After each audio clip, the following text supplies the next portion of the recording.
Para mí es más una actitud de cómo enfocar las cosas. Yo diría que el stoner es mantra, trance y libertad absoluta. Todo el apoyo que hay mutuo, para mí eso es muy importante y es lo que me ha hecho seguir en ello. Esa cadencia hipnótica, el sonido pesado. Para mí es eso, es el sentirme cómoda y disfrutar con los riffs, y vibrar con la música. Para mí es trance, es como densidad también, ¿no? Trance, densidad. Riffs gordos, riffs lentos, sonidos arenosos, desérticos y espaciales. Que parece que todo el mundo está vibrando en la misma frecuencia, ¿no? Que hay como una dirección común muy fuerte, muy marcada y la gente quiere y hace por moverse con esa inercia. Sí, pues el rock psicodélico, con estos ritmos más pesados, más modernos. Oh sorpresa, esto es stoner rock, oh sorpresa Guillermo, esto te flipa. Y como experimentas la vida, pues tal vez tenga esa relación con este género de música. Y el stoner es la jodida vanguardia. Es lo que suena después de recoger todo aquello que ha sonado durante décadas y juntarlo todo en canciones que te parten la puta cabeza. Ha sido como algo que me ha influenciado mucho musicalmente y personalmente me ha llevado a conocer a un montón de gente, a bandas, colegas.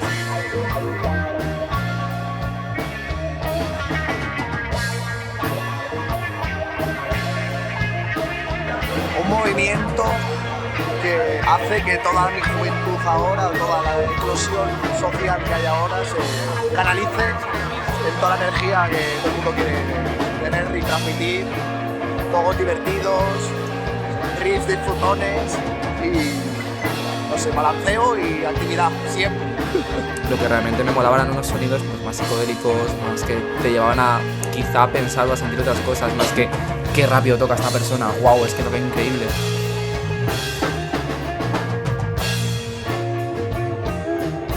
Y no solamente me llena por dentro, sino que me hace conectar con muchísimas personas que me han enseñado más bandas, más estilos de vida, más estilos de concebir las cosas, desde un punto de vista como muy calmado, de poesía en lo negativo de la vida.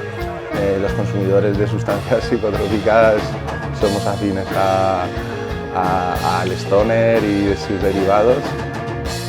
Esto puede sonar cliché, ¿no? Pero para mí es un lugar seguro.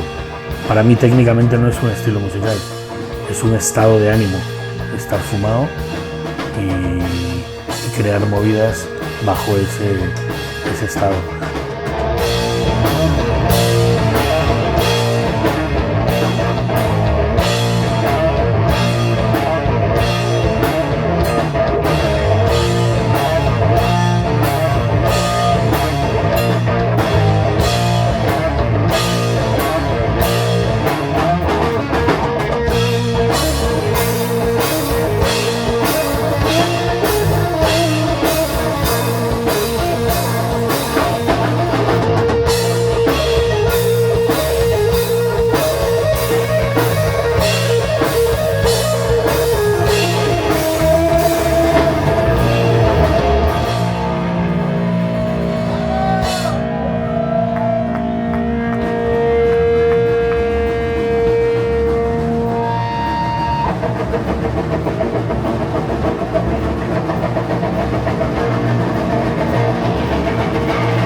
Vamos a ver, el stoner es un estilo musical que nace en los desiertos californianos en torno a los 90, un poco antes, de 4 hippies que se iban allí al medio del desierto a fumar marihuana y a tocar con los generadores y tirarse horas improvisando y haciendo pues música ruidosa.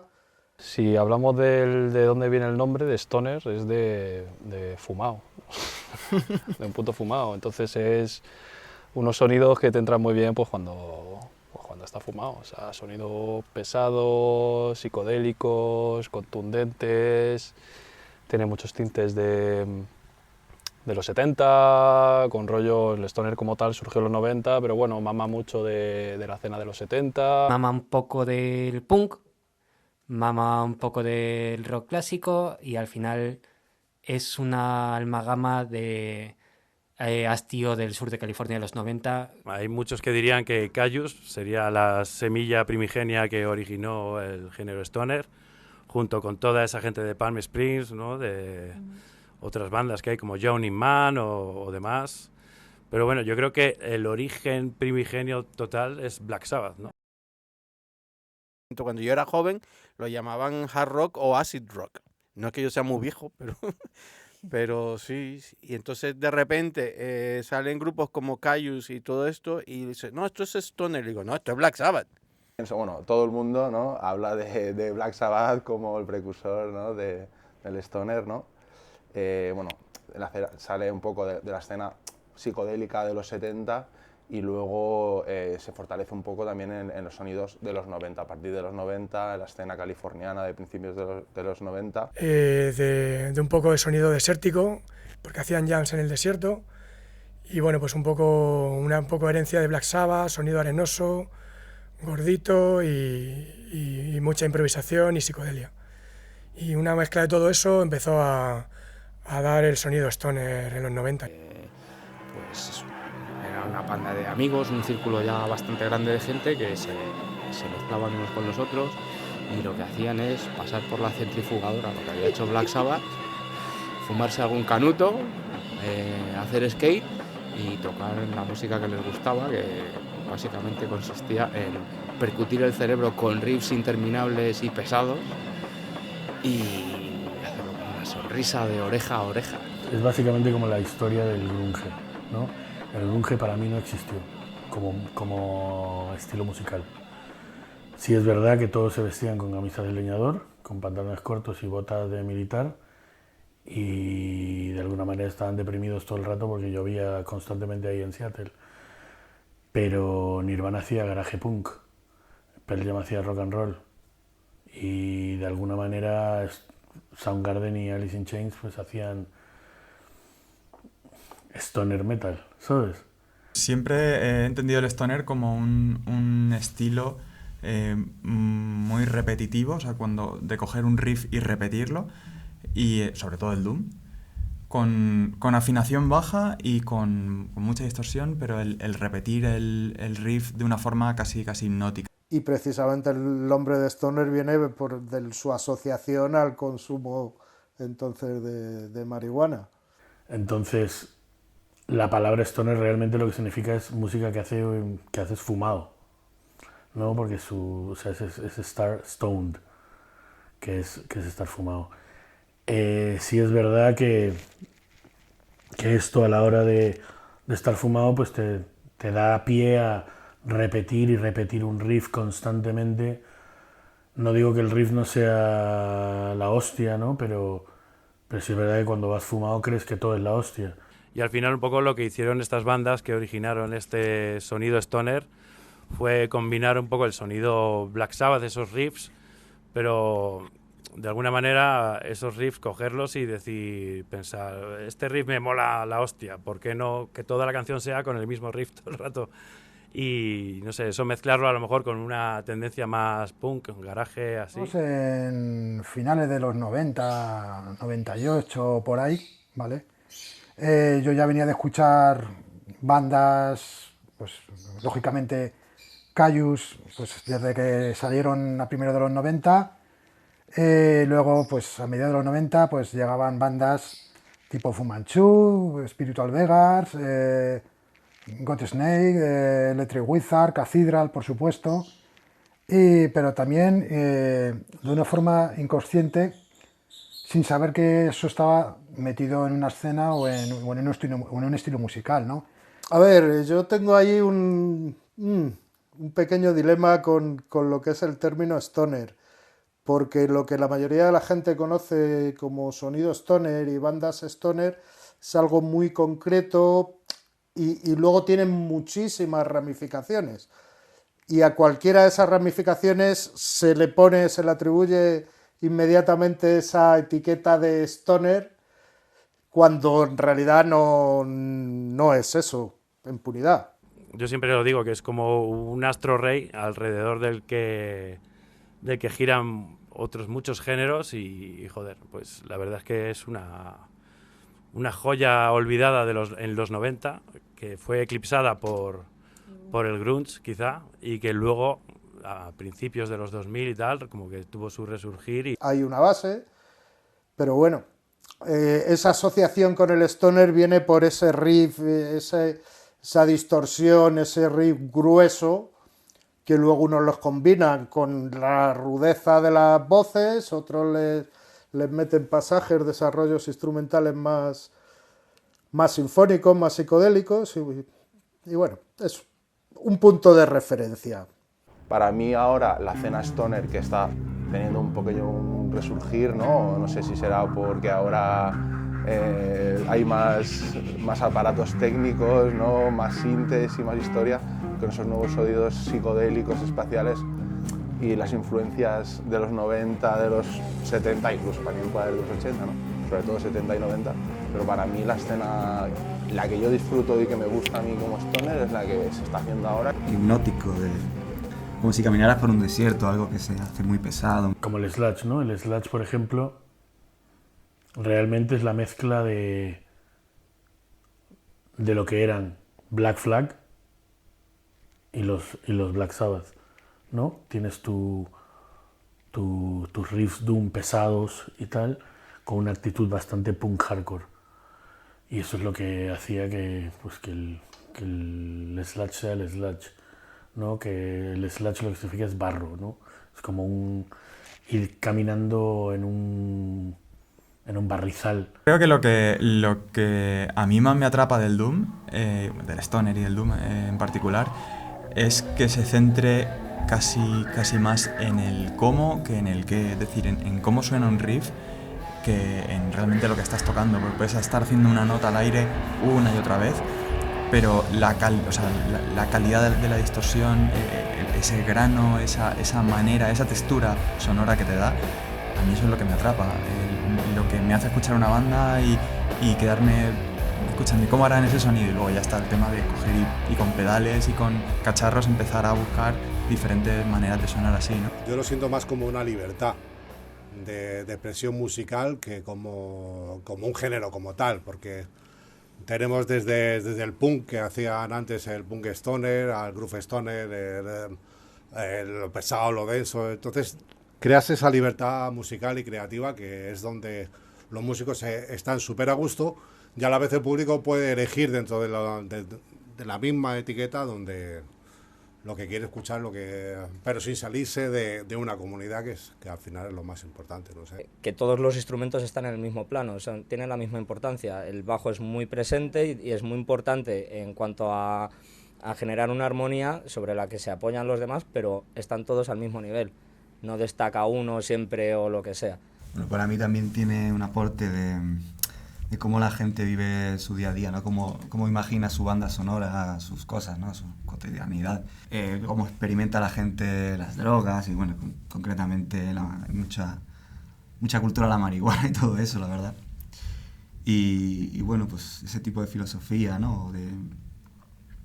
De cómo experimentas la vida, pues tal vez tenga esa relación con este género de música. La primera vez que sentí esa sensación no fue tocando stoner, porque yo no había tocado stoner, pues yo soy mandolinista, aunque no lo parezca. Yo no había tocado stoner hasta que me junté con estos.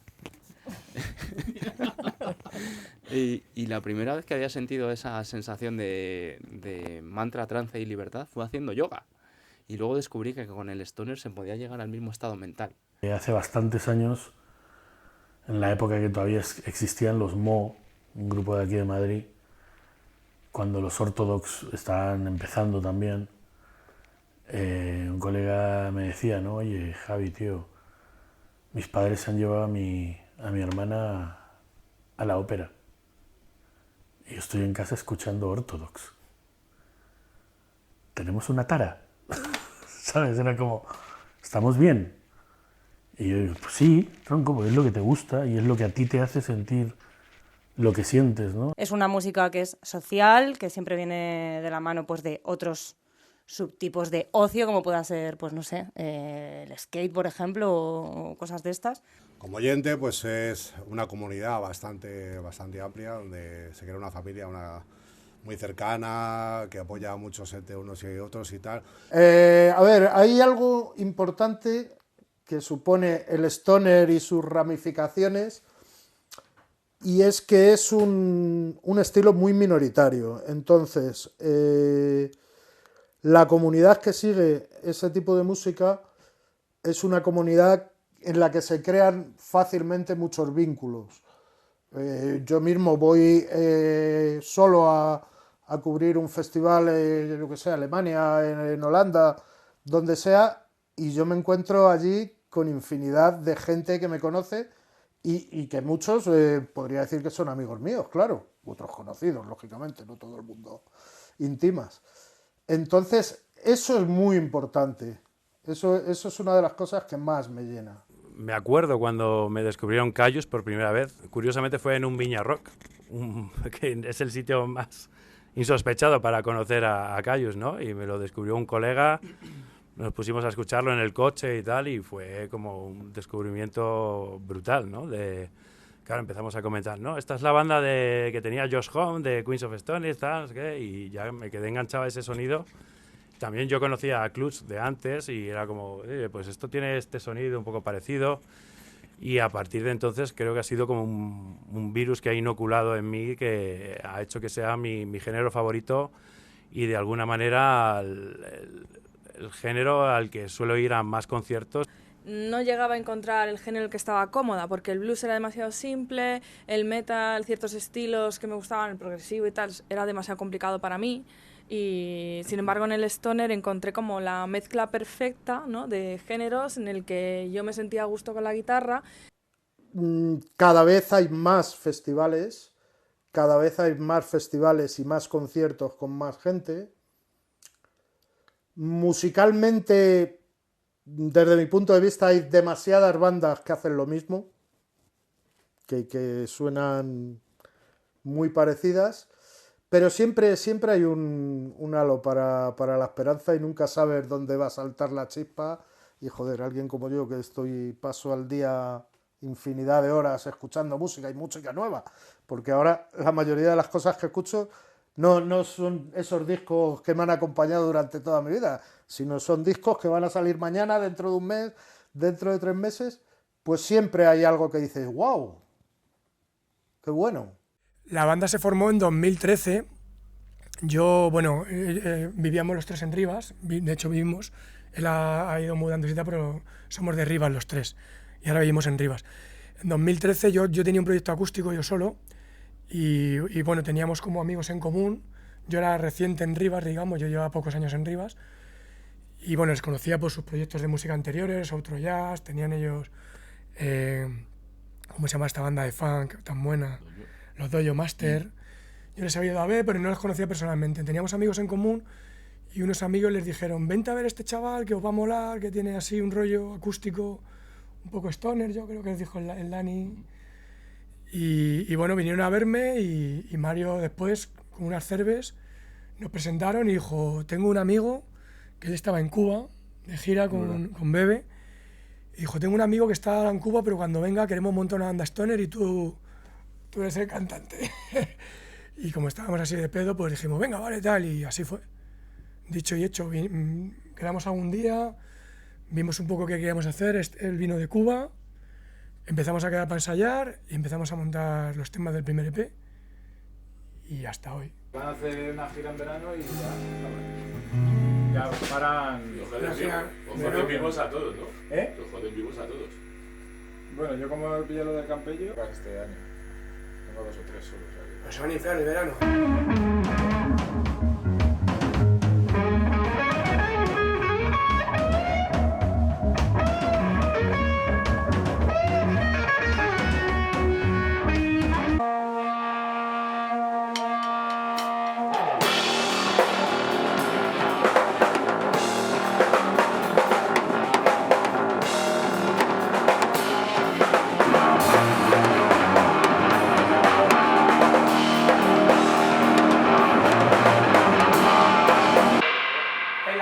Hay varias fases, la de entrada sólida, que estamos todos con un riff sólido, y luego en el tú vete metiendo todas, el latino, el tal, o sea, yo Claro. me gustaría escucharlo cuando ya lo grabemos bien. O sea... Pero es como que paramos demasiado y los separamos del resto del tema cuando la línea tal y como es. A lo mejor es yo no subir tanto, yo no voy a meter caja. Voy, ¿vale? Ahí. A ver.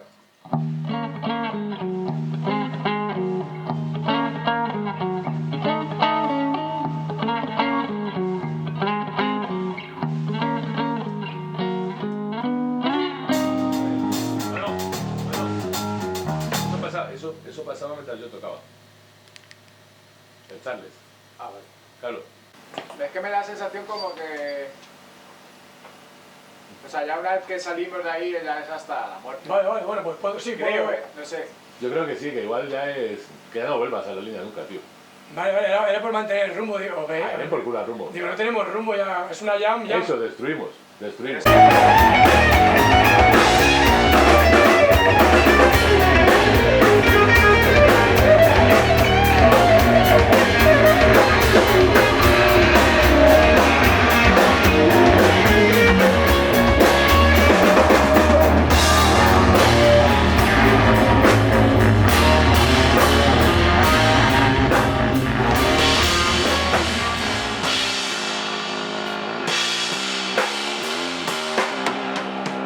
Lo grabamos a ver qué onda sale. Pero que pensás que lo de la jam, tío, es así. A veces habrá más magia y saldrá más larga y otra... Sí, claro, eso depende de mil cosas. Y luego en directo estás ahí inspirado y la jam se hace larga, pues ahí encajado.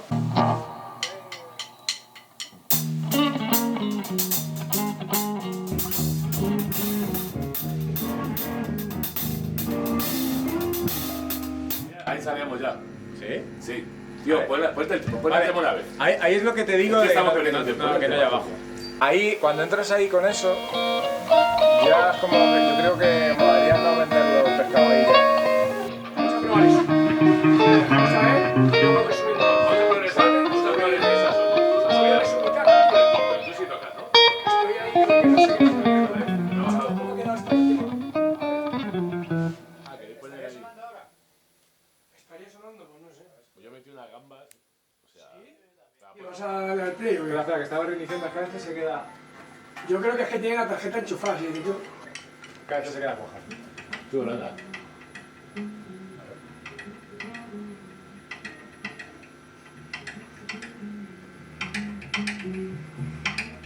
Pues un reptil la batería, tío. Se queda pesado. Yo creo que la guitarra está muy bajita. Pues no está. Oh. No me lo puedo creer. ¿No la has grabado? Sí, es esto. No he grabado el tronco. No he grabado la guitarra. ¿En serio? Vamos a grabarlo. Vamos a grabarlo. Vale, vamos a grabarlo, es que... Vemos. Vamos.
Grazark lo iniciamos Kiara y yo, prácticamente, somos pareja y claro, yo ya tenía mi banda Grapeshot, sí, pero siempre teníamos de hacer algún proyecto juntos.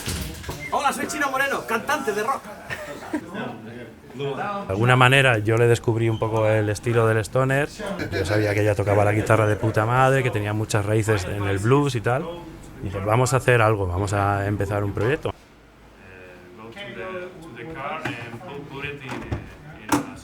Y teníamos ya como 3, 4 ideas, pero claro, nos faltaba casi lo más importante, la base rítmica, que era la batería y el bajo. ¿A qué? Conmigo. Encontramos a Joan en un concierto de Pendejo hace ya 10 años. Lo suelo poner así. Eso te iba a decir. Fuimos para Villalba, esa noche hubo química, ahí hubo magia y permanece. Y dijimos, esto va para adelante. Y dijimos, bueno, vamos a buscar un bajista. Muchos lo recordarán, estuvo Álvaro Díez, que era bajista fundador de Dover, Papito. Hoy voy a tocar yo la guitarra. Si no la rompo antes. Para nosotros además tocar con él fue maravilloso porque dejó un sello importante también en la banda. Yo vi que Sosa tenía una foto con un bajo en el, en el Facebook. Y yo dije, nos valía. Yo dije, este chico toca el bajo, le voy a preguntar si quiere tal. Claro. Contacté con él y le dije, y lo que ha dicho él, es verdad. Que para ti que eres el stoner, pero lo primero que le dije fue, ¿quieres tocar el bajo en Grasar? Y me dijo, ¿estás seguro? ¿Estás seguro? No.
Y yo dentro estoy bien, lo único un poco más de reverb hacia afuera, quizá. Y ya sabes que tengo como partes así un poco Jim Morrison. Hey, check one, hey.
Yo creo que hace más de 10 años de esto, de cuando estaban promotores el Juancho o el Merio, que empezaban a traer bandas de fuera, de la escena stoner y tal. Ahí es cuando más o menos lo descubrimos. Yo creo que pegó un poco el boom hace 10 años o así, que empezaron a salir mazo de bandas de stoner, empezaron pues en los festis también a poner los escenarios que son de stoner o boom. Recuerdo la sala mítica del Planeta de los Vatios, que para mí esa es la sala donde nació la escena stoner de Madrid. Joder, total. Mítica, que ahí dimos nosotros nuestro primer bolo, puede ser, en Madrid, que fue el primer bolo y fue cuando chapó la sala, que nos echaron, justo vino la madera. Era un lugar mágico, porque además se creaba un espíritu muy noventero, porque era un sitio donde tú podías llevar tu bebida y eran unos conciertos, podías fumar dentro, era como muy salvaje todo, era como una cosa muy underground, y se empezó, yo creo que murió de éxito, porque al final se creó algo tan grande que en uno de los shows que hubo allí, un Stoner Fest que hubo, pues al final de tanta gente que había, los vecinos se mosquearon y apareció la policía y se jodió. Ahí se acabó. Estuve también el día que la cerraron, cuando iba a tocar Somali Jazz Club y entró la policía en la redada y nos desalojó a todos. Hay un vídeo mítico en YouTube fue un gatillazo. El dueño de la sala ahí cogiendo el micro aquí de ha pasado lo que no podía pasar, ¡la policía! Chicos, ha pasado lo que no tenía que pasar. Espero que os lo tomáis guay. Ha llegado la poli y ha dicho que cortemos, que no podemos seguir tocando. Sé que habéis pagado por una entrada. A la salida hablamos de todo eso para que nadie palme, ¿vale? Pero lo sentimos, chicos. Ha llegado la poli y nos ha cortado. Hemos intentado siempre daros todo desde el Planeta de los Vatios. Lo hemos intentado hasta el final. Hasta el final. Hasta el final. Ahora salimos. Lo sentimos mogollón. ¿Vale? Os queremos siempre. Nos veremos pronto. Os lo prometo. Nos veremos pronto. Os lo juro. Muy pronto. Muy pronto. Me cago en Dios. One Thousand More lo vimos en el Planeta de los Vatios. Eso fue una movida porque no sé si los trajo el Juancho. Fue el Juancho, yo creo, ¿no? O no sé quién los trajo. Al Planeta de los Vatios. En conjunto con otro, a lo mejor con otro promotor. Que es una banda que, pues hoy en día es una banda dentro de la escena stoner, es una banda tochilla. Pues cuando vinieron al Planeta de los Vatios, que es una sala de mala muerte. Además era muy curiosa la sala porque tenían un escenario, pero no se ponía el escenario, o sea, no se ponía los instrumentos para tocar en el escenario, no, se tocaba a ras. O sea, estaba el escenario para que la gente se sentase con sofás y tal. En la sala te dejaban meter bebida y claro, la gente iba pasadísima. Y la gente estaba, los Milzausen estaban rayados porque como estaba... tenían los pedales a ras del suelo, pues temían que la muchedumbre se fuese a un poco rayados de allí, claro, porque dijeron, ¿esto qué es? ¿Dónde nos habéis metido, sabes? Lleno de borrachos, que estaba, claro, la peña aquí haciéndole así los pedales, o sea, era muy loco, muy loco. Por suerte sí que pude estar en el Planeta de los Vatios en una o dos. Me caí, lo siento, me caí encima del bajista de Thousand Mods en el Planeta de los Vatios varias veces. Iba muy pedo, lo que hay, ¿qué se le va a hacer? Fui yo. Lo siento, Kai, por tirarte calimocho en la cámara. Hello guys, this is Labros from Thousand Mods. We are here in Brussels at beautiful Le Botanique. And I make this video for the documentary of the stoner rock music that you will probably watch in a few minutes. And I want to remember the day we played in El Planeta de los Vatios in Madrid. It was in 2017, so like 8 years ago. It was one of the craziest gigs in the whole Repeated and Exposed tour back then, and actually it was full, like sold out, people going crazy, electricity going out like 2 or 3 times, probably because we were playing too loud, or I don't know why, but it's for sure one of the gigs that we'll remember forever. And still, every time we come back and play in Madrid, there are a lot of people coming to our shows and say to us that they were at this gig and they enjoyed it so much. So enjoy the screening. Cheers. Luego nos llevamos todo al monte, cuando empezamos a hacer la Generator Party, que yo también creo que es parte del origen de todo esto. Fue con Freeride. Con los Freeride también por allí. Llevábamos un generador, una batería, un par de amplis. Claro, todo esto forma parte de este rollo del espíritu de juntarnos y de querer crear escenas. Sí, lo que yo siempre digo, sí, pesado. No apoyes la escena. No apoyes la escena, hay que crearla, hay que hacer cosas. Nos compramos un generador emulando un poco los inicios del Stoner, donde la peña se iba con los generadores ahí al desierto, en California, ahí a tocar a lo loco, sin policía ni nada, libertad absoluta. Y montamos pues las Generator Parties estas como mini festivales.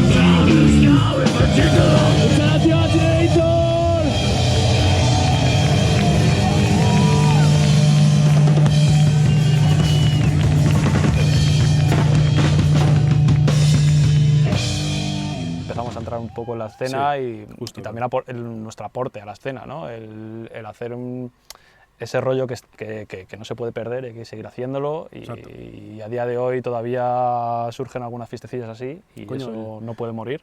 Hace poco la que estuvimos con Esteban. Bueno, ¿qué pasa, chicos, chicas? Pasadlo bien en el Javi 2. Hoy tenemos para empezar un plato bastante potente. Tenemos el privilegio y el honor de ver cómo se estrena esta, podemos llamarlo super banda, con miembros de Desde Marte, miembro de Freeride y el ilustre Gonzalo. En sus palabras, hacen una psicodelia que se te va la olla. Estos son Duda.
también somos un poco, no sé, un poco novatos, que a lo mejor en los primeros 2000 o 90 había gente que ya estaba haciendo un poco este rollo y ahora no puedo decirte, recordar. Pues yo creo que los Rick Café puede que sea un poco más antigua, o sea, de hecho, porque, joder, yo tiempo después he hablado con bandas, pues, por ejemplo, con los Saturna, que los tíos llevan también mucho tiempo dándole caña al asunto y, joder, me cuentan de bolos anteriores y con otras bandas y yo diría que se formó hace bastante, ¿no? En Madrid, típico Festimad, que tenía unos cartelones increíbles siempre. Luego pinchó, pero me acuerdo... El de Fumanchu, ¿no? Claro, el de Fumanchu. Esa gente la vi en el 2005, en el Festimad, que en ese festival tocó John García con su grupo y tocó Nico Liberi con Mondo Generator. O sea, ya estaba separado Caius, pero ellos estaban allí y estaba Fumanchu.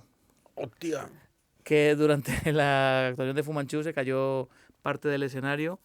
Luego hubo, no sé si aquí lo recuerda alguien, a lo mejor tú. Yo era niño en eso fue en aquella el 2005, se cayó la parte del escenario, se suspendieron los conciertos durante, no sé, 8 horas y hasta las 2 de la mañana no... Sí, quemaron unos coches. No, Esteban y yo estábamos ahí, pero no nos conocíamos. Y fue, creo que el primer contacto que tuve con el Stoner. Quizá fue un poco el inicio de la comunidad Stoner que tenemos hoy en día. En los 2000, así la banda que me viene de Stoner, pues bueno, los Glow, que eran Stoner Doom, un sonido muy Stoner. ¿Cómo se llaman estos los hermanos que están ahora tocando en Rick Café? Muy Stoner. Yo creo que empezó por ahí la cosa. Mi forma de meterme en ese mundo fue de una forma inconsciente, hasta que un día en una tienda de discos típica aquí en Madrid de segunda mano, que se llama Metralleta, no sé si lo puedo decir, ¿vale? Pues era típico que las tiendas en los locales de ensayo y en las tiendas de discos, pues se pusieran anuncios de grupos que iban a tocar o de gente buscando componentes. Y yo vi un cartel que ponía se busca guitarra, estoy hablando del año 98 o por ahí, 97, 98 o por ahí. Y ponía se busca guitarrista para grupo en onda Cathedral, Saint Vitus, Dioses, Saxon, Uriah Heep, o sea, una mezcla también de grupos de la New Wave. Luego eso hasta el 2000 o por ahí, o finales del 99-2000, fue mi época con The Tenter, porque ahí nos separamos, nos fuimos el bajista y yo. Por desacuerdos musicales y formamos Glow, que queremos darle un toque más doom, vamos a llamar americano, no tan épico como era The Tenter. El 11 de febrero del 95, en un local de la Juventud Comunista de Madrid, y ahí estamos muy metidos en el rollo punk. Y luego en el año 2000, en abril-mayo del 2000, hicimos una gira por Europa y entonces ahí íbamos con un cassette con cintas y entonces Roberto trajo cintas antiguas que tenía ahí de cuando era pequeño, de pues yo qué sé, de todo. Y entonces trajo una cinta, el primer disco de Black Sabbath. Entonces nosotros decimos, no me jodas, vas a poner aquí heavy de este rancio y tal. Fue poner esa cinta, que era el primero del Black Sabbath. Y le dijimos, ¿esto qué es? Y estuvimos los 20 días de la gira escuchando la cinta, o sea, dándole la vuelta todo el tiempo. Y entonces ya al llegar a Madrid recuerdo que era ya buscar todo lo de Black Sabbath, a ver qué pasa aquí, y luego ya pues eso, pues y ya... luego justo ahí después fue Quique Turmix, fue cuando trajo a Nebula a Madrid. Claro, trajo a Nebula el año, eso fue en mayo del 2000, o junio del 2000, y ahí fuimos a ver a Nebula y de repente fue como, hostia. Claro, eso ya fue eso, pues ya descubrí a Nebula, Fumanchu. Yo creo que vimos el primer concierto que dieron en Madrid como Queens of the Stone Age, sí, lo vimos en la Sala Arena. Sí, en la Arena. Y ahí ya empecé, ahí ya... Digamos, el germen fue eso, escuchar a Black Sabbath y luego escuchar a Nebula y tal, fue eso.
pues por ejemplo, imagínate, en Zaragoza en el 99-2000, meter a 300 personas y que se quedara gente fuera, y volver al año siguiente que vinieran 10 personas. Porque es que en Madrid no había una escena así como tal, o sea... Ya, un poquito, yo me acuerdo un poquito después, conocimos a Glow, te estoy hablando ya del año 2004. Glow era más, claro, más heavy. Luego ya así en los 2000, cuando empezamos con Glow, pues no sé decirte por qué, pues vas, porque tampoco me acuerdo cómo vas, sí, por pequeñas reseñas de revistas, y conoces pues a Rick Café, que también acaban de empezar haciendo stoner con su segundo disco, porque el primero era más punk rock, y en la época esa no había una escena de doom ni stoner, ni nosotros mismos sabíamos. El stoner en el 90, el final del 90 era como... Tengo más cosas por ahí guardadas, pero vamos, esto es lo que tengo más a mano, de cómo conocías bandas en aquel momento y era a base de fanzines, ¿vale? Y pues eso, son fanzines que estaban relacionados todo con el doom, el stoner, y de repente pues aquí te sale gente, Reverend Bizarre con la demo, o cuando no la conocía nadie, nosotros, y bandas así, ¿sabes? Eran todo, pues cómo se funcionaba. Pedías el fanzine, ¿sabes? Y incluso te suscribías, y aquí aparecían pues las críticas de los discos, y incluso a lo mejor publicidad de algún festival, y cosas así. Pero vamos, te das cuenta que ahora hay bandas por aquí que sí llegaron a ser algo dentro de la escena, y te das cuenta que eran pues unos muertos de hambre como éramos nosotros.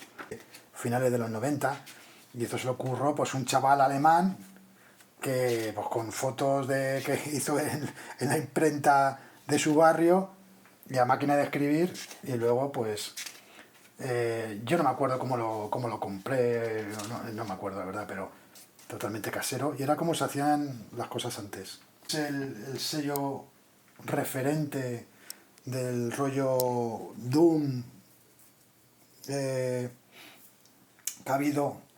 había y cabido para mí, que era Hellhound, que era un sello alemán, que pues mira, te daba esto, era la edición de todas las bandas que había, y con un CD de demostración, y ahí mira, pues aquí mira lo de Saint Vitus, The Obsessed, Iron Man, los Year Zero, que eran gente de Cathedral. Realmente éramos muy distintos musicalmente.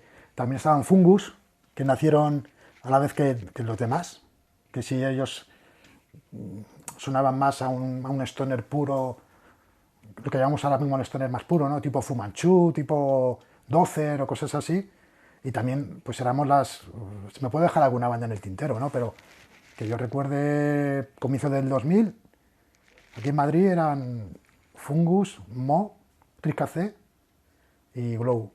En esta época, en el año 2002-2003, hubo como un mini festival que hicieron en la Sala Sol, que tocó Sex Museum, y ahí fue cuando conocimos a Fernando Pardo, que nos produjo el tercer disco a nosotros, y buscando un poco el sonido así pesado, así rollo más Fu Manchu y tal.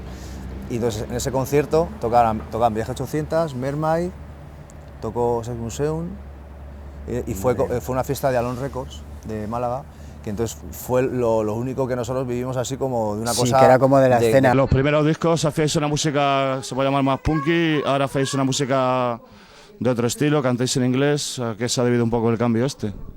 Pues bueno, eso es debido al momento, ¿no? El momento personal de los miembros del grupo, pues en determinados momentos pues te sientes con ganas de hacer cosas, y cuando teníamos 15 años pues lo que queríamos era pues un poco dar por culo, y bueno, ahora también, pero de otra forma. El disco se llama The Truth Is Out There, y lo que hacemos ahí es hard rock, ¿no? O sea, claramente hard rock con influencia de los 70 y de los 90. Las canciones son más complicadas y más largas que antes, ¿no? Así como más elaboradas. Y Alon Record era el sello distribuidora de grupos stoner y doom que había en España. Era Alon Records. Pues que ahí estaba Orthodox, Viaje 800, nosotros, Rick Café, los que habíamos. Yo recuerdo un comentario de Fernando Pardo, pues cuando vino a vernos ensayar, porque le pedimos que si podía ser el productor de nuestro tercer disco, y estábamos ahí en esa onda, y me acuerdo que después de un ensayo que vino a vernos, decía, mira, esto lo tenemos que grabar ya, lo tenéis que grabar ya, porque os digo una cosa, esto es lo que va a pegar, o sea, tenemos que estar ahí a la vanguardia, porque este tipo de música, y está hablando del stoner rock, ¿no? O sea, el stoner es lo que va a pegar, va a ser lo más. Entonces tenemos que estar espabilados, no sé qué, esto hay que grabarlo ya y tal y cual. Yo recuerdo eso.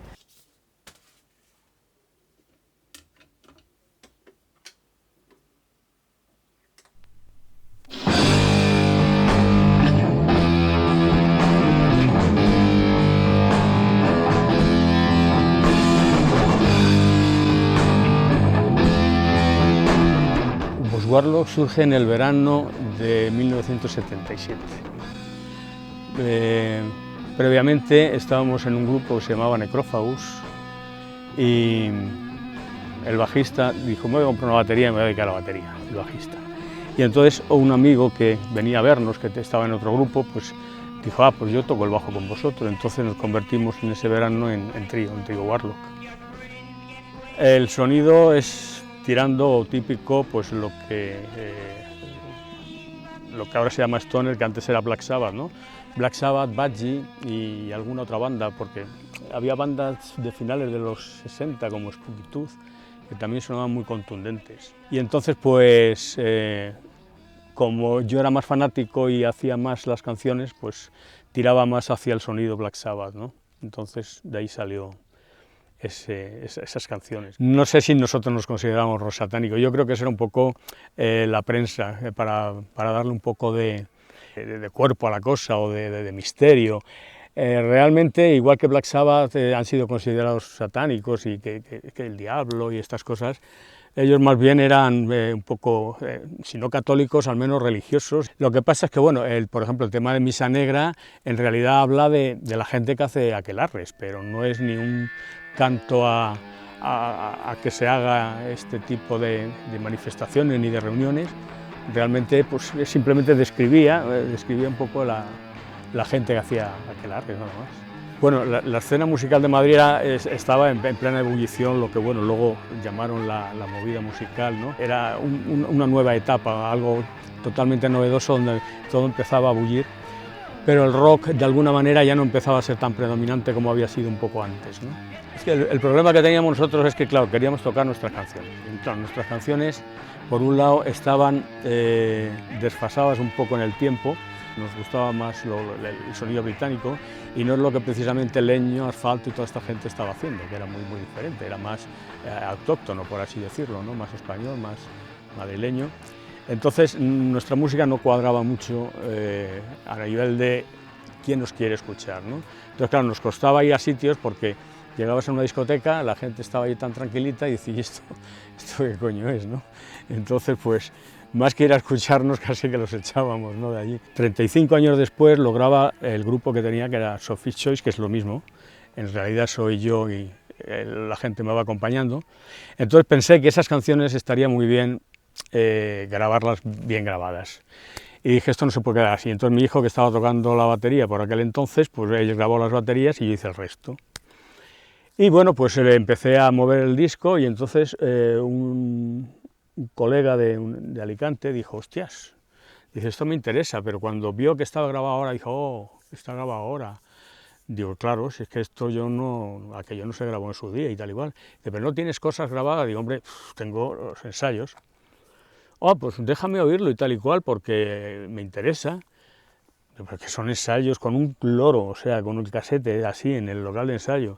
Ah, me interesa. Entonces sacó un single con Presencia y Misa Negra, y entonces empezó a moverlo y Gershwin se interesó y le dijo: oye, ¿por qué no sacas un disco entero de eso? Y dice: si la gente supiera cómo está grabado y con qué aparatos, es alucinante, ¿no? Y no lo voy a decir, ¿no? Pero vamos, o sea, alucinante. No teníamos aparatos para voces y esas cosas. Entonces, pues nos costaba muchísimo trabajo luego ponernos en directo, porque claro, teníamos que alquilar equipos para voces, porque eso no lo teníamos. Cuando tocábamos con equipo del que ponían en los conciertos, pues ahí no había problema, ¿no? Y los baffles nos los construyó el padre del bajista. Hizo unos arcones de madera, que sobraba madera por todos sitios, que pesan como 2 baffles Marshall aproximadamente, cada uno de ellos pesaban. Y pusimos 4 altavoces baratos y bueno, se estropeaban cada 2 por 3 y yo, pues, la guitarra a plazos, pagándola durante 2 años y cosas de esas, a muy poco dinero cada mes. Y, bueno, para nosotros cuando nos dicen ¿queréis tocar con Ian Gillan teloneros? Hostia, pues por supuesto, claro que sí. Y entonces, la verdad es que aquello fue un poco, pues como le han pasado a otras bandas, que les han timado, que les han quitado los managers el dinero y esas cosas, ¿no? Nos dijeron que bueno, que íbamos sin cobrar, pero bueno, da igual, vamos a tocar con Ian Gillan, qué más da, no cobramos, ¿no? Y en los aparatos y tal igual, pues tocáis con su equipo, fantástico. Y entonces cuando llegamos allí, dicen los pipas de ellos, dicen, ¿cómo que vais a tocar con esto? Dice, no, ni de coña. Hostias. Dice, no, habéis traído la batería, que eso sí que dijimos que la batería no tocabais con esta, pero el resto tampoco.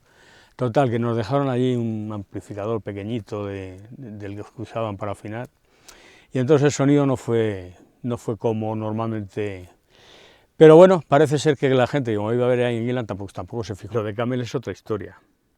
Lo de Camel es que había un promotor ahí que teóricamente era como nuestro manager, que por cierto ha fallecido en esta semana, Miquel Barça, un recuerdo para él. Y bueno, pues hacía conciertos y era un poco chapucero el hombre.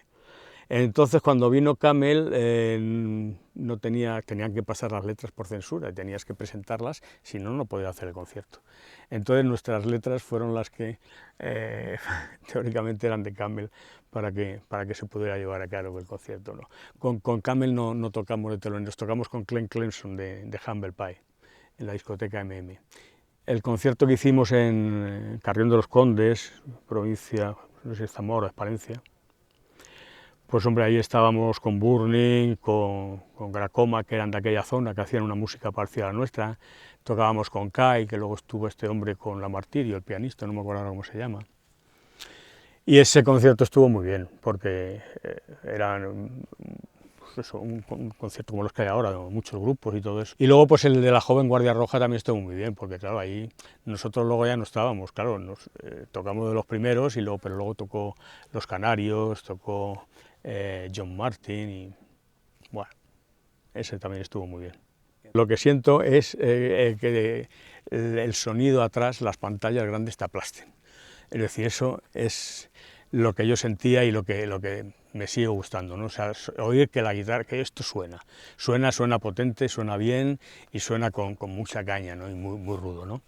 El heavy es más como más stoner, ¿no? Es en ese sentido, más pesado, más lento, ¿no?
Hey!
Es verdad que hay salas que te piden un riñón para poder tocar en ellas.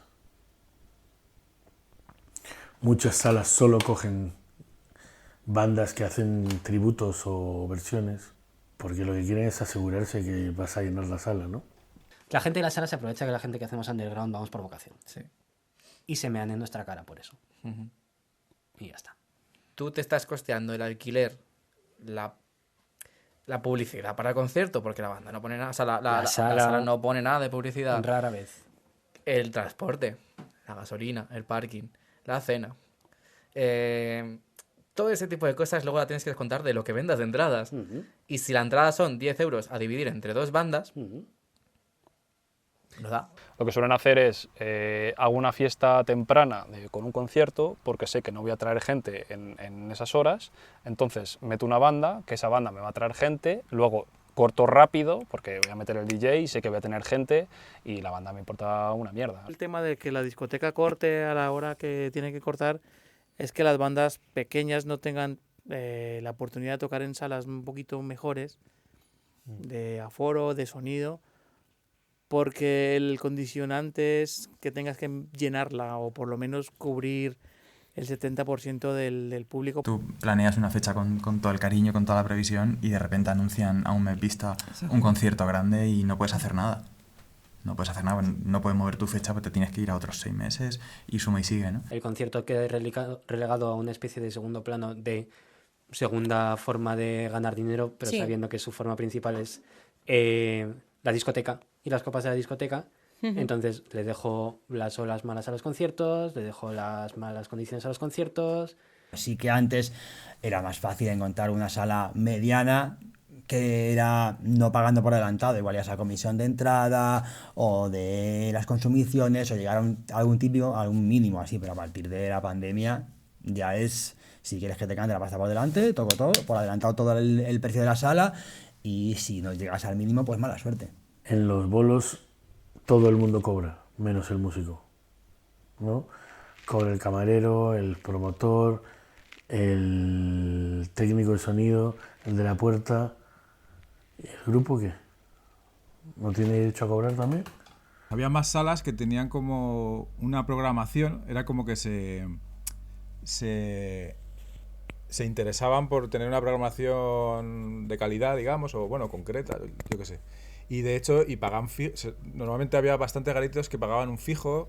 Era como que, bueno, si de repente tenías un proyecto interesante, pues tenías sitio donde tocar. Culturalmente, el problema de fondo creo que es porque culturalmente en España no se lleva tanto el hecho de la música en directo y tal, que hay garitos, que hay música en directo, y el centro de Madrid hay garitos que están de puta madre y muy guays, pero en una ciudad grande como Madrid creo que hay poco, comparado con otras ciudades europeas. Y yo me acuerdo de hablar con algún programador y era, no, es que preferimos traer un grupo de versiones o grupos amateur que tocan una vez al año, pero que lo llenan de colegas ese día. Y entonces preferían, no, nos pagan nuestro alquiler, lo llenan porque vienen todos los colegas. Y entonces era como, de repente ya no me importaba tanto el contenido. La mayor angustia de cara a un concierto, sobre todo cuando, por ejemplo, organizamos nosotros el concierto, si traes una banda de fuera, que no necesariamente de fuera de España, pero de fuera de Madrid, que corre con unos gastos que nosotros, ¿no? Con un desplazamiento, con un alojamiento por la noche. Al final, la mayor angustia es el recaudar, al menos pagar la reserva y lo que se pueda recaudar para pagarles aunque sea el viaje. Este local de ensayo donde estamos ahora mismo cuesta 660 pavos al mes, o sea que es casi el precio de una casa. ¿Qué tendrá? ¿20 metros cuadrados? ¿No? Vale, entonces tenemos que compartirlo entre 3 bandas y que compartimos miembros. Al final somos 11 miembros que compartimos los gastos y joder, pero ya es un gasto bastante importante. Luego, alquilar las salas para tocar, que no siempre hay un beneficio. Nosotros ya nos ha pasado en más de un concierto, lamentablemente, que nos ha salido más caro el alquiler que luego la recaudación. Y cuando te vas fuera, claro. En este caso, en esta banda, tenemos que ir en 2 vehículos. Pues somos 5 personas, en un coche tienen que ir los instrumentos, cuando hay que llevar, que hay que poner una batería, unas pantallas y tal. Igualmente no cabemos los 5 con todas las cosas en un coche. Luego suma eso, que si la sala no te pone un sitio donde dormir, tienes que pagarlo.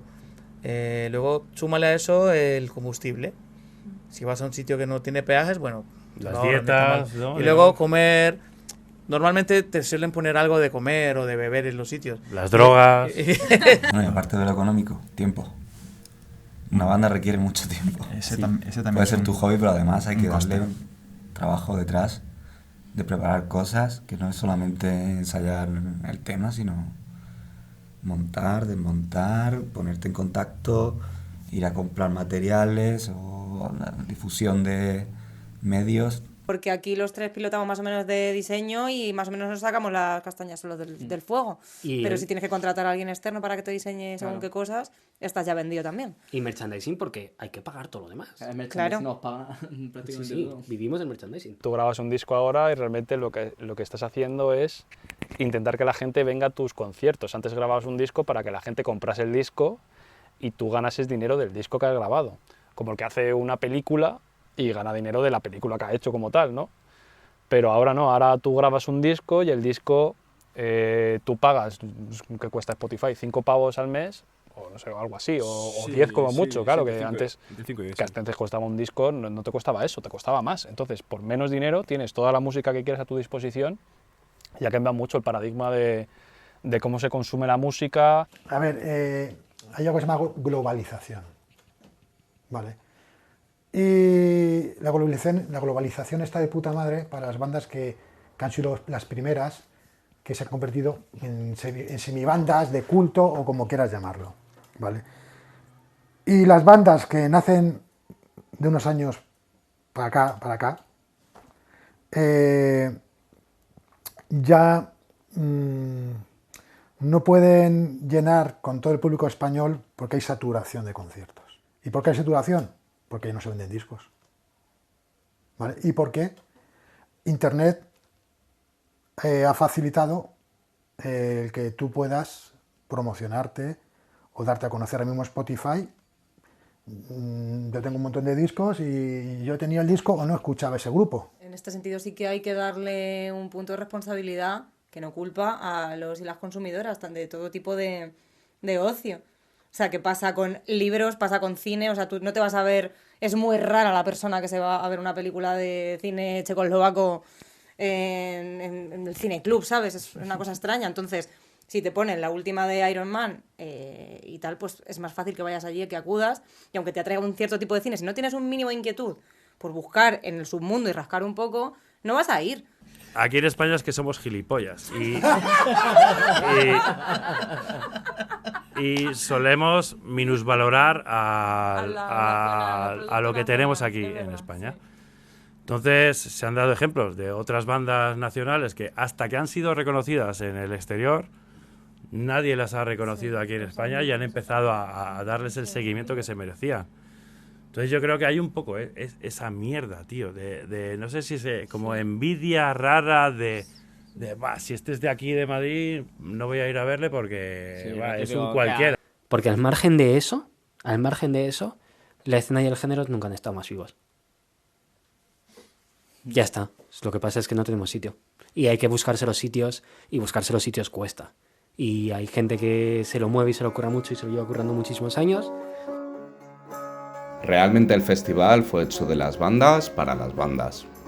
Un determinado día nos juntamos miembros de bandas y bueno, pues viendo que en Madrid no había realmente pues un festival que verdaderamente diese visibilidad al talento que hay en nuestra escena pues nacional, ¿no? En España, decidimos liarnos la manta a la cabeza y un poco en el rollo do it yourself, de móntatelo tú mismo en ese tipo de cultura, ¿no? Pues decir, vamos para adelante.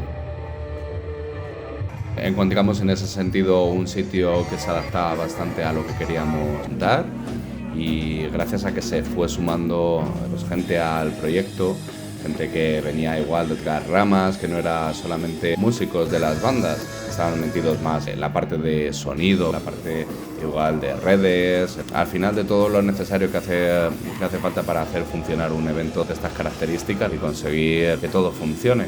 Al final yo creo que nos quedó un evento bastante icónico en los últimos años de reunir a bandas de todas partes de España. Había bandas de Burgos, de Mallorca, había bandas de Málaga.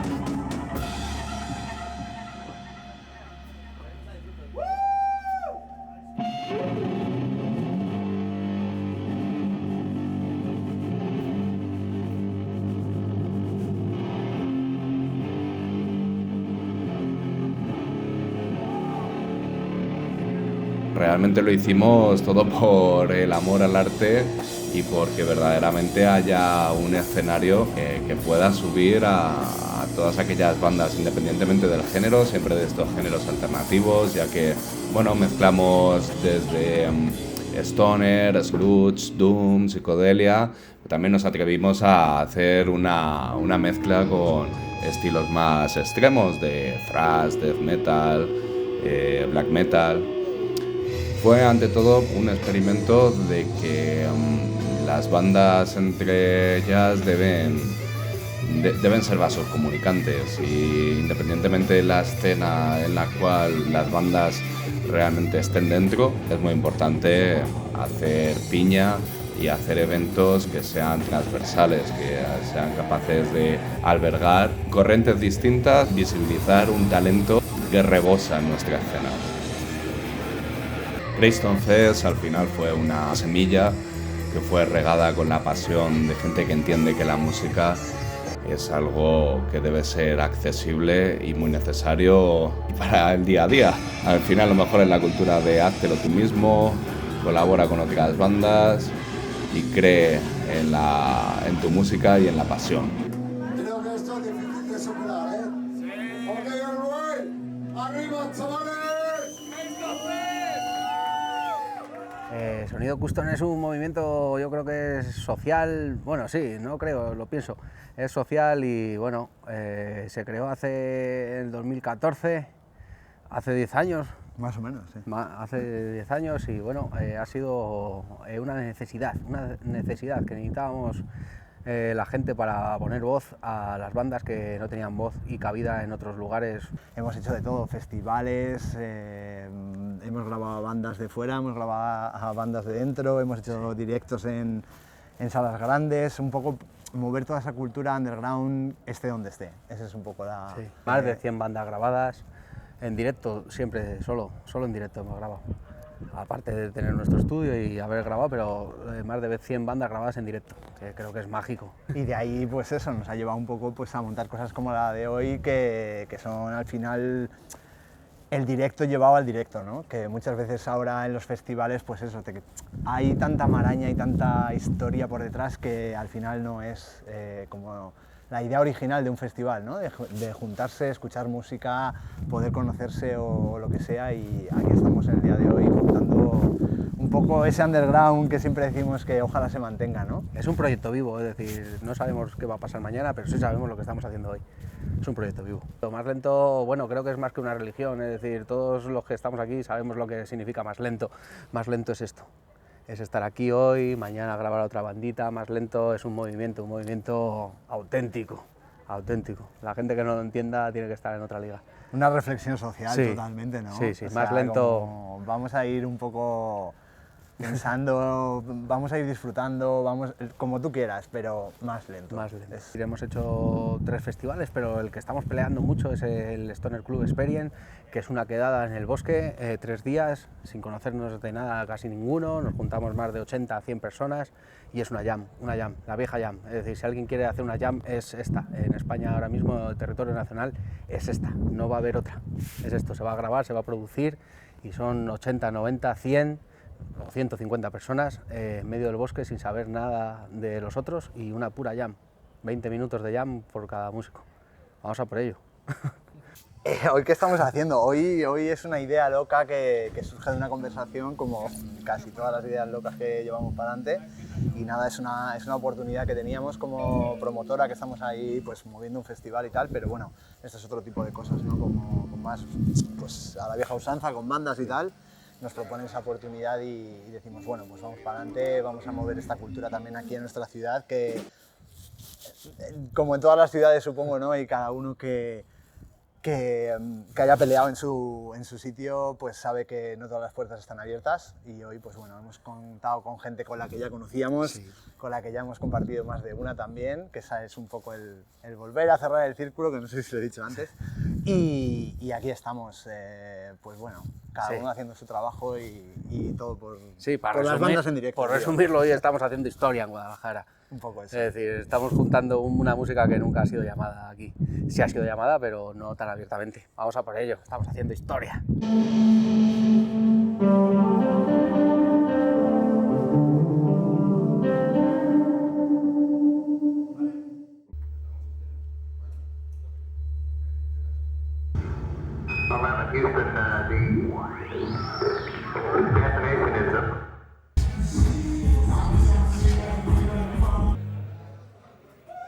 Somos Lagarto sin sombrero. Gracias Minimal Animals with the Reggae Dub.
Hijos de puta.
y Werewolf. He estado en bandas como Mother Sloth, Undeterred, Down to Dusk y Zonky. Y primeramente he de decir que viví 2 años en Berlín, después de haber estado en Madrid en la escena underground con las bandas citadas anteriormente durante más de 5 años. Entonces decidí probar otras aventuras y en Berlín monté Zonky. Entonces allí hay una escena brutal del underground, de autogestión, medios. Es una comunidad, parece que entras por la puerta y ya conoces a todo el mundo, ¿no? Puertas abiertas. Entonces, al volver de ahí, yo creo que todo comienza en un bolo en concreto, que es el que yo tengo marcado en mi mente, del Páramo, Sungrazer y The Machine, creo que era. Ese bolo fue en febrero, creo recordar, el 19 de febrero de 2013 en la antigua Ritmo y Compás, que ya no está. Venía, claro, yo de Berlín, escuchando todo ese tema y digo, ostras, y aquí en Madrid también se da esto mucho, ¿no?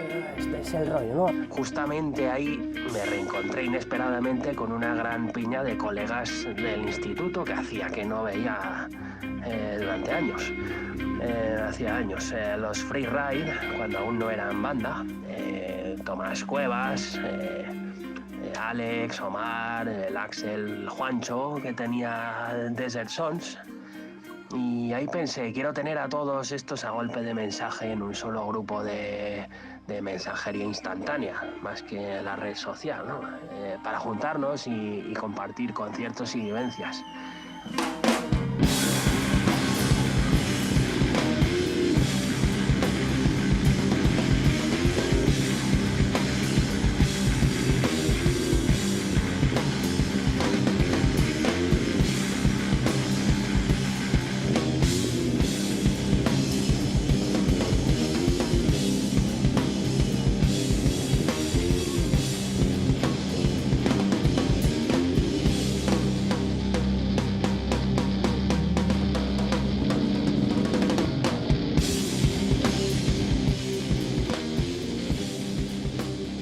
Grupo de Facebook, digo, yo en el teléfono, para pasarnos flyers, cuál es el siguiente bolo, vamos a juntarnos, vamos a hacer la previa, tal.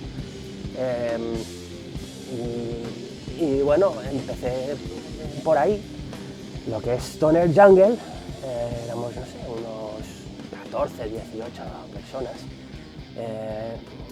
Metí a gente de salas, gente de bandas amigas, locales, medios, tal, todo fue creciendo.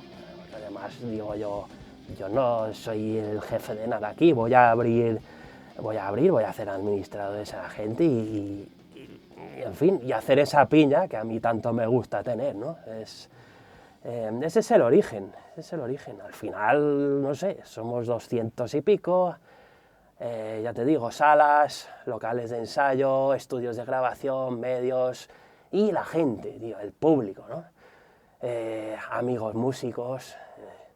Y eso es Stoner Jungle. Empezó así muy a petit comité, pero decidimos abrirlo. Era, aparte de quedar en los bares, ir a los bolos y mantener la escena, ¿no? Porque al final siempre vuelvo a la gente. Tiene que haber gente para que la rueda gire, ¿no? Pues es más fácil que te ayudes de otros que también están en esa autogestión, que es lo que más me mola de la escena, ¿no? Las bandas, pero es que hay gente detrás. Para atraer un poco más a ese individuo que no se ha enterado todavía, hacer contactos, ir a otros países, bandas amigas, hay que salir con tu banda. No solo quedarte en Madrid o España, vete a Berlín, a Londres, en fin, Groningen. Hay un montón de festivales. Te pierdes por el bosque o en medio del maizal, una producción de 3.000 personas. Y dices, joder. Y también son bandas pequeñas. Lo que pasa es que, bueno, nos llevan un poco más de avanzadilla. El mundo anglosajón siempre han estado más puestos en el rock and roll, ¿no? En España eso cuesta. nuestros críos y amigos, en fin, estamos machacadísimos por el mainstream y la radio, ¿no? Introdúceles en algo. Tío, el stoner y todo esto tiene, es verdad, hay canciones de minutaje incontable, ¿no? Pero hay calidad, joder, hay calidad. Yo creo que te vas a un bolo de los nuestros y te puedes llevar al colega del trabajo que no tiene ni idea, ¿sabes? Yo creo que si es abierto de mente, que no es difícil de conseguir, ¿no? Hay que seguir en la piña, tío, hay que seguir ahí, no... Dice, no he vendido una entrada. Pues te jodes y sigues, ¿sabes? No hay mucho más. Creer, tener pasión por ello. Yo creo que si piensas en términos monetarios, nadie se metería en esto. El colegueo, tío.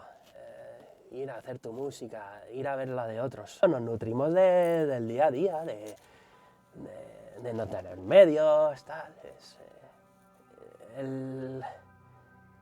El camino, ya no sé cómo era esa frase, ¿no? Pero hay que recorrer el camino, tío. No tener si te pones igual una meta ahí, te frustras, ¿no? Tú haces música, céntrate ahí, haz música, tío. Cúrrate esa música, ¿no? Oyes voces, no, es que mola esto, tío, haz tu música, ¿no? Va contra natura en el sentido de no voy a vender. Bueno, es que no estamos aquí para eso tampoco, ¿no? Lo que hagas, ponle pasión. Eso. Y eso es lo que he intentado unir. Todo, la pasión de cada uno, musicalmente hablando, en el Stoner Jungle. Así que... Yeah! Are we done yet? Rock and roll, man!